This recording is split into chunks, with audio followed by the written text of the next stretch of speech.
દેશની અંદર લોકસભાની ચૂંટણી પૂરી થઈ ગઈ છે અને નવી સરકાર પણ રચાઈ ગઈ છે, પરંતુ ત્યારબાદ દેશની અંદર કોઈ દિવસ નથી બન્યું તેવું હવે બનવા જઈ રહ્યું છે, કેમ કે લોકસભાના સ્પીકર પદ માટે અત્યાર સુધી કોઈ દિવસ ચૂંટણી યોજાતી ન હતી, પરંતુ આ વખતે લોકસભાના સ્પીકર પદ માટે ચૂંટણી યોજાવા જઈ રહી છે.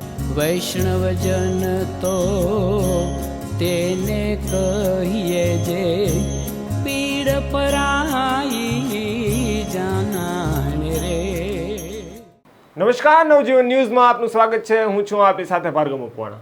મંગળવાર અને 25 જૂન એટલે કે 18મી લોકસભાના પ્રથમ સત્રનો બીજો દિવસ.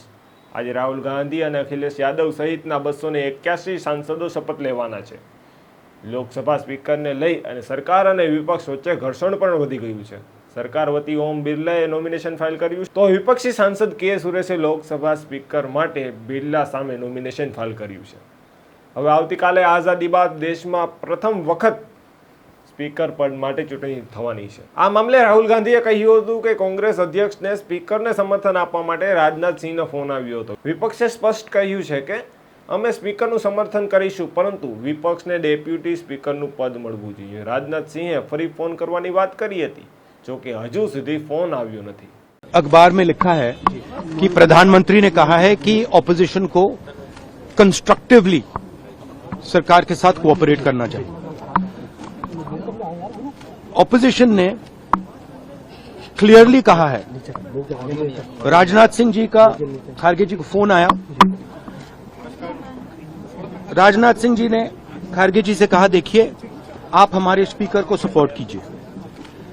ऑपोजिशन, पूरी ऑपोजिशन ने कहा है, हमने सब के सब से बात की है, पूरे ऑपोजिशन ने कहा है कि हम स्पीकर को सपोर्ट करेंगे, मगर कन्वेंशन ये है कि डेप्यूटी स्पीकर ऑपोजिशन को मिलना चाहिए. राजनाथ सिंह जी ने कल शाम कहा था कि वो खारगे जी को कॉल रिटर्न करेंगे. अभी तक राजनाथ सिंह जी ने खारगे जी का कॉल रिटर्न नहीं किया है. तो मोदी जी कह रहे हैं कंस्ट्रक्टिव कोऑपरेशन हो, और फिर हमारे नेता को इंसल्ट करा जा रहा है. तो नियत साफ नहीं है. नरेंद्र मोदी जी कोई कंस्ट्रक्टिव कोऑपरेशन नहीं चाहते हैं, क्योंकि कन्वेंशन है कि डेप्यूटी स्पीकर ऑपोजिशन का होना चाहिए.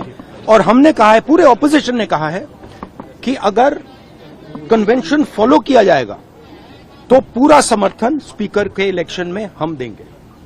तो ये જો બિરલા જીતશે તો તેઓ ફરી વખત સ્પીકર બનનાર બીજેપીના પ્રથમ સાંસદ રહેશે. એનડીએ તરફથી ઓમ બિરલા ફરી સ્પીકર માટે ઉમેદવારી નોંધાવી છે. રાજસ્થાનના કોટાના સાંસદ ઓમ બિરલા 2019થી 2024 સુધી સ્પીકર રહ્યા હતા. તેઓ સતત બીજી વખત લોકસભા સ્પીકર પદ માટે ભાજપના પ્રથમ સાંસદ રહેશે. જો તેમનો કાર્યકાળ પૂરો થશે તો તેઓ કોંગ્રેસના બલરામ જાખડના રેકોર્ડની બરાબરી કરશે. વાસ્તવમાં બલરામ જાખડ 1980થી 1985 અને 1985થી 1989 સુધી સતત 2 વાર લોકસભાના સ્પીકર રહી ચૂક્યા છે. તેમણે તેમની બંને મુદત પૂરી કરી છે. આ સિવાય જીએમસીના બાલયોગી અને પીએ સંગમા જેવા નેતાઓએ પણ 2 વખત લોકસભા સ્પીકર બન્યા છે, પરંતુ 5 વર્ષનો કાર્યકાળ પૂરો કરી શક્યા નથી.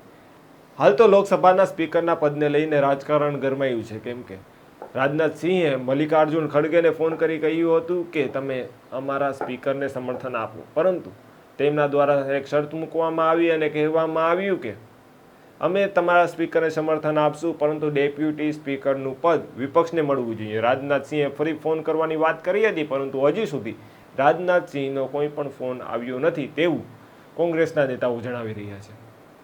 હાલ તો એવું લાગી રહ્યું છે કાલે એટલે કે 26 તારીખના રોજ જ્યારે સત્રનો ત્રીજો દિવસ હશે ત્યારે ઇતિહાસમાં પહેલી વખત લોકસભા સ્પીકરની ચૂંટણી થશે, જેની અંદર એનડીએના નેતા ઓમ બિરલા અને વિપક્ષના સાંસદ સુરેશ ભાગ લેશે. હાલ સુધી સમાચારોમાં બસ આટલું જ. જો આપને આવા જ સમાચારો અને અહેવાલો ગમતા હોય તો નવજીવન ન્યૂઝની આ ચેનલને લાઇક, સબસ્ક્રાઇબ અને શેર કરવાનું ભૂલશો નહીં. નમસ્કાર. વૈષ્ણવજન